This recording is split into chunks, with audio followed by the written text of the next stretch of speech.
Здравейте, лузери! Днес ще гледаме този филм, който ще ви показах, Конг и Годзила Нова империя. Това е петият филм от проекта, където Конг и Годзила са заедно в един юниверс, Monsterverse. Нямам идея на къде ще продължи историята, нарочно не съм гледал трейлър, дано филм ме изненада. Надали ще е нещо, което ще ни разреве или разчувства, но пък мога да ни изненада филм. Ще мога да е просто приятен филм за кино и да отбиете 2 часа. Да, намираме се в Арена да Мол и след малко ще гледаме Конг и Годзила Нова империя. Кажи, Петю, какво очакваш от този филм Конг и Годзила Нова империя? Очаквам Годзила с розов мохолк. Мохолк? Мохолк. Какво каза? 9? Дето я, да. Очаквам едно огромно guilty pleasure. Guilty pleasure, и да. това е едно eye candy. Eye candy. Eye candy. И ти до там пикаме се.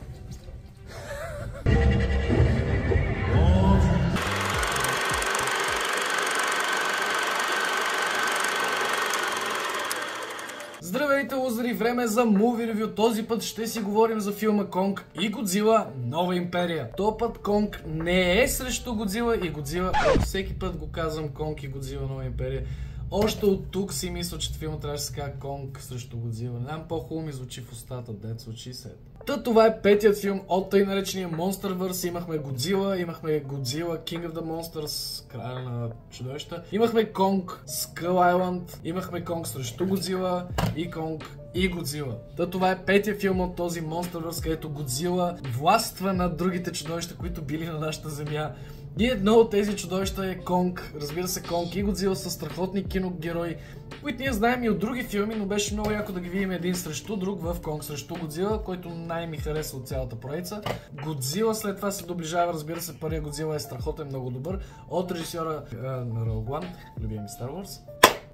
Rogue One е страхотен филм. И изминали са няколко години от Конг срещу Годзила, защото вече са Конг и Годзила. Ох, господи, Годзила и Конг. Добре, Конг и Годзила са.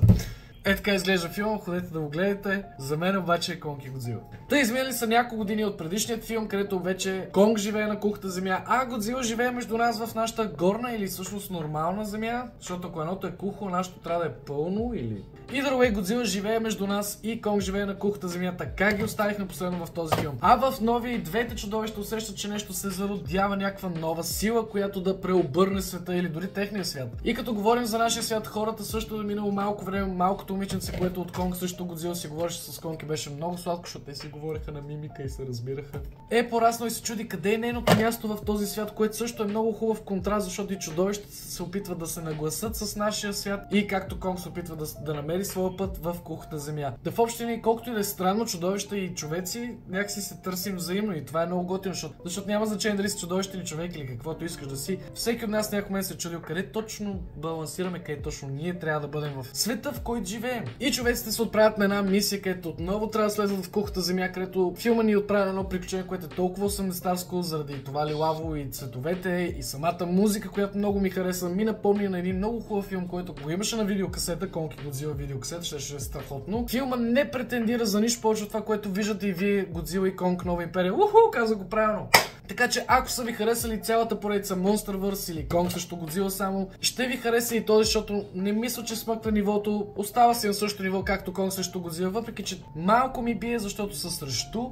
Разказва повече за митологията на кухата земя и на малкото момиченце, както и на самите чудовища с новата заплаха, която се заражда тази нова империя. Където Конг и Годзила се обединяват, което е много яко, в един епичен сблъсък срещу новото нещо. Та филм е абсолютно, както каза Петър Симов, един наш приятел, едно хубаво и едно хубаво guilty pleasure. Та ако нямате какво да правите, искате да изгледате нещо за 2 часа, препоръчвам ви да изгледате Конг и Годзила Нова империя. Хубаво е да гледате старите филми, но мисля, че мога да разберете смисъл и на този. Историята е линейна, лесно смилаема, няма нищо излишно или нещо прекалено сложно. Напротив, 2 часа може спокойно се загубите с Конг и Годзила Нова империя. Казах го правилно. Не го казах правилно. Темата Годзила и Конг Нова империя. Та, лузари, няма да ви бавя повече. Ако харесате епичните битки на Конг и Годзила, със сигурност новия филм ще ви хареса. Моята оценка, която ще му дам е 4,5 ракетки от 6, тъй като филма, ако наистина очаквате да гледате Конг и Годзила Нова империя, няма да намерите нищо по-мащабно, красиво или емоционално от това, което самото заглавие казва. И от друга страна, ако очаквате да гледате нещо подобно, ще откриете нещо подобно. Та Конг и Годзила е супер да си прекарате времето с приятели, да вземете ни пуганки, една кола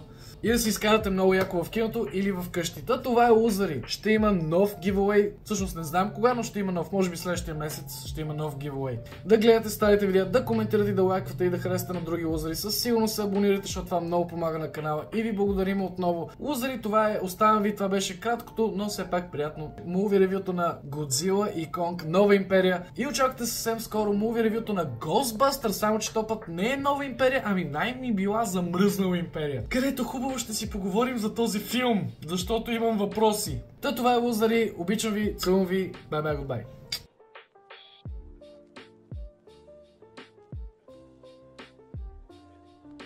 За да видите неща, които няма как да видите сега, като например Годзила спи в Колизеума.